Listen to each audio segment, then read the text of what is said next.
Hello everyone, मैं हूं doctor प्रिया त्रिपाठी और हमारे साथ हैं डॉक्टर डी एम त्रिपाठी। और आज हम डिस्कस करने जा रहे हैं बहुत ही कॉमन डिजीज है बच्चों में, न्यूमोनिया। तो हम डॉक्टर त्रिपाठी से कुछ सवाल पूछेंगे, वो उसके बारे में हमें जानकारी देंगे। मेरा पहला प्रश्न है, सर न्यूमोनिया क्या है? न्यूमोनिया बेसिकली फेफड़े का संक्रमण है, लंग का संक्रमण है। कि हमारे अंदर दो फेफड़े होते हैं, एक जोड़े फेफड़े होते हैं, जिसके इन्फेक्शन को या जिसकी बीमारी को हम निमोनिया कहते हैं।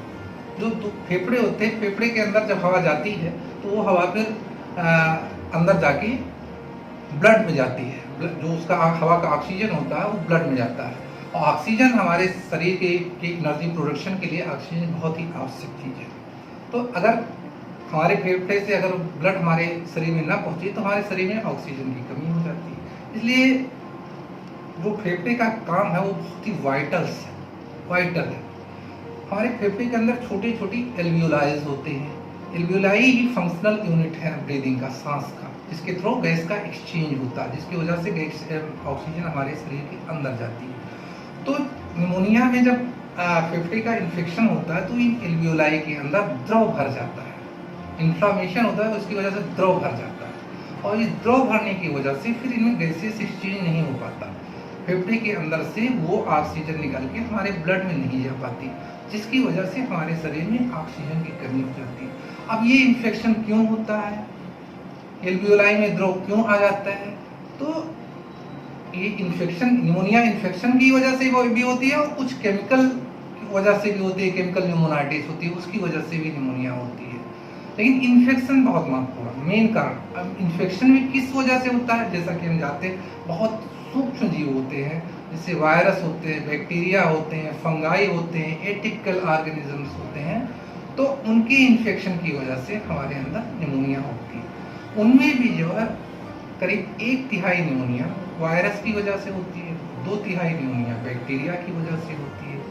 जो वायरस की वजह से होती है, उस निमोनिया जो मेन इंपॉर्टेंट वायरस ज़्यादातर करने वाले हैं, निमोनिया करने वाले हैं, उसमें आपका रेस्पिरेटरी सिंशियल वायरस है, उसकी वजह से इन्फ्लुएंजा वायरस है, पैरा इन्फ्लुएंजा वायरस है, और जो है एडिनो वायरस है, और आपका ये नया जो कोरोना वायरस आ गया, ये भी ऊपर निमोनिया कॉज करता है। तो ये हो गए। और बैक्टीरिया में जैसे जैसे एज बढ़ती है, हर एज ग्रुप के लिए अलग अलग टाइप के कॉमन बैक्टीरिया होते हैं।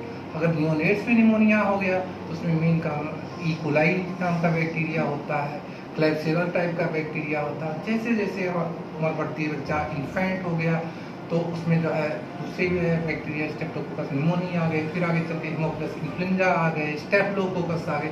ये डिफरेंट टाइप का है। बच्चे की एज के अनुसार ही डॉक्टर डिसाइड करता है कि इस एज ग्रुप में कौन सा कॉमन ऑर्गेनिज्म होगा, उस ऑर्गेनिज्म के लिए वो इलाज करता है। तो बेसिकली निमोनिया आपके फेफड़े का इन्फेक्शन है।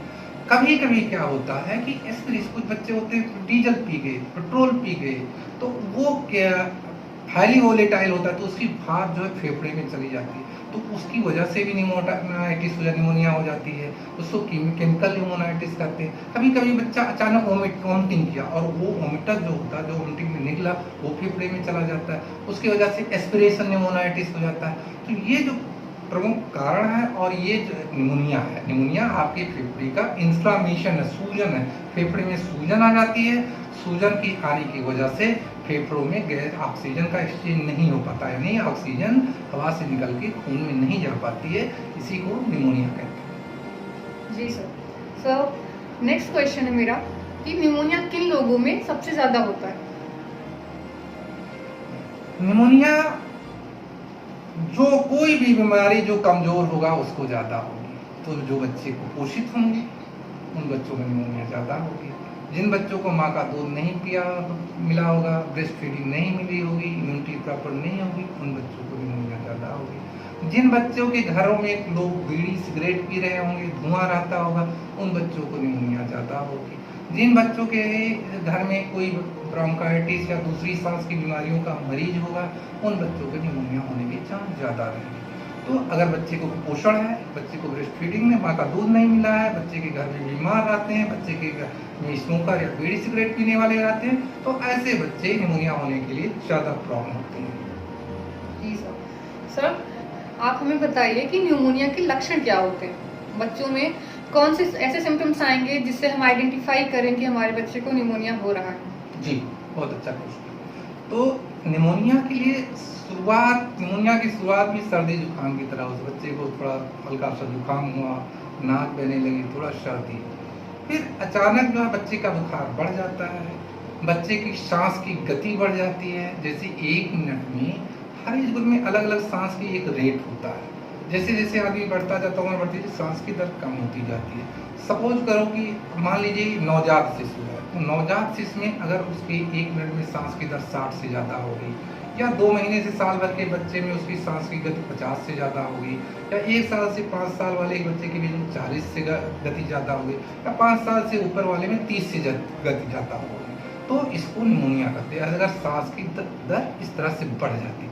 दूसरी चीज़, जब थोड़ा निमोनिया और बढ़ेगा तो बच्चे को चेस्ट इनड्राइंग होने लगेगा, उसकी गाँव में बोलते पसली चलने लगेगी। तो पसली चलना भी निमोनिया का सबसे बड़ा लक्षण है, और अगर निमोनिया में पसली चलने लगे तो ये गंभीर सिम्टम है, ये डेंजर साइन है। तीसरी चीज, बच्चा को जब और बुखार होता है, बच्चा और निमोनिया हो जाएगी तो उसको दूध पीने में भी दिक्कत। तो मेन जो बच्चे का लक्षण है, बच्चे को बुखार होना, सांस की दर बढ़ जाना और पसली चलना। अगर ये चीज आपको मिल रहे हैं तो इसका मतलब बच्चे को निमोनिया है। जी सर। सर, हाँ, निमोनिया का प्राथमिक इलाज क्या है?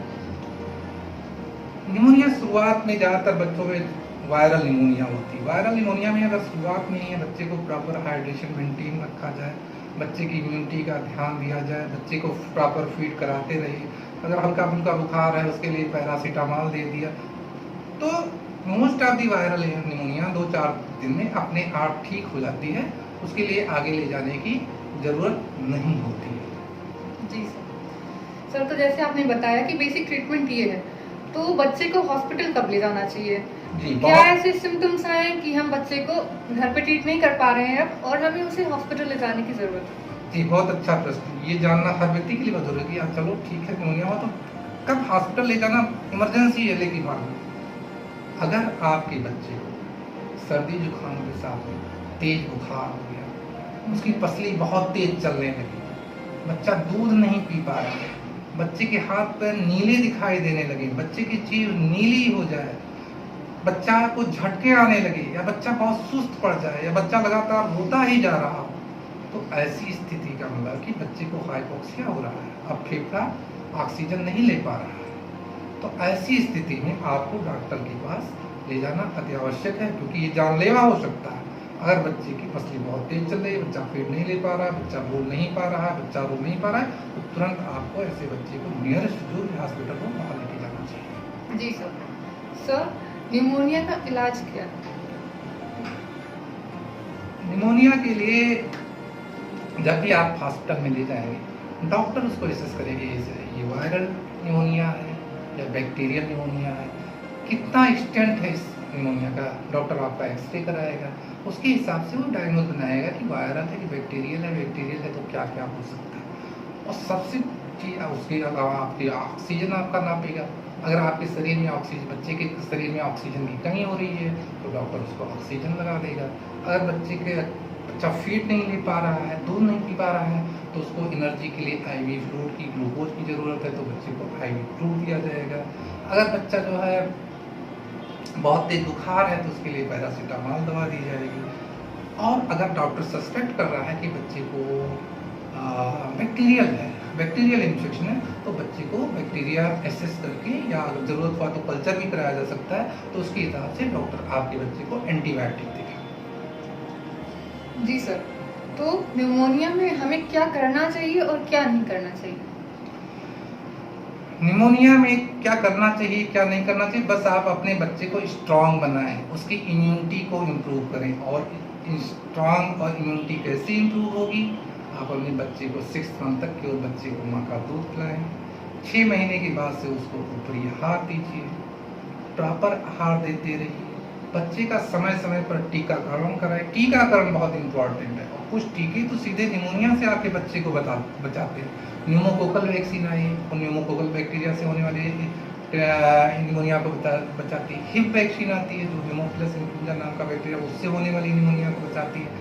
इसके अलावा डिप्थीरिया, पर्ट्यूसिस वगैरह सारी वैक्सीन आपको अपने बच्चे को लगवाना चाहिए। टाइम पे वैक्सीन में बिल्कुल लापरवाही नहीं करना चाहिए।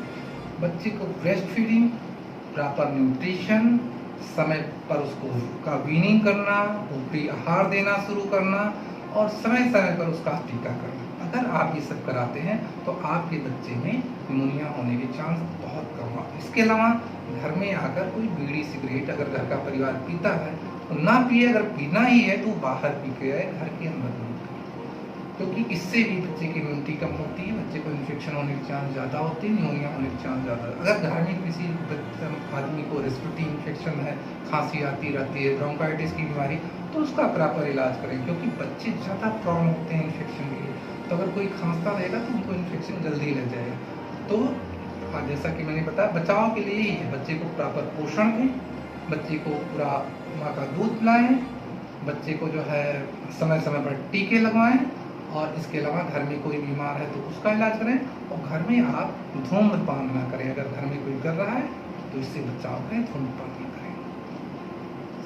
जी, तो हाँ, आप लोगों ने जाना कि न्यूमोनिया क्या होता है, न्यूमोनिया किस वजह से होता है, न्यूमोनिया का प्राथमिक ट्रीटमेंट क्या है जो हम घर पे दे सकते हैं बच्चे को, किस एक्सटेंट तक, ऐसे कौन से सिम्टम्स आएंगे जो होने पर हमें बच्चे को हॉस्पिटल ले जाना बहुत ज़्यादा ज़रूरी हो जाएगा। और बच्चे को इम्यून सिस्टम को मजबूत रखना है। उसके लिए अपने बच्चे को, जो आपके 1 से 6 महीने के बच्चे हैं, उनको सिर्फ एक माँ का दूध ही देना है, उसके अलावा और कुछ नहीं देना है। और 6 महीने के बाद सिर्फ माँ के दूध पे डिपेंड नहीं रहना है, उसको ऊपर की चीज़ें देनी स्टार्ट कर देनी है। और थैंक यू, मिलते हैं आपसे नेक्स्ट वीडियो में। आशा है आप लोगों को दी गई जानकारी से आपका लाभ होगा और आप इस जानकारी का अपने बच्चों के लिए प्रयोग करेंगे, जिससे निमोनिया होने की दर कम होगी और आपके बच्चे ज़्यादा स्वस्थ और ज़्यादा मजबूत बनेंगे। नमस्कार।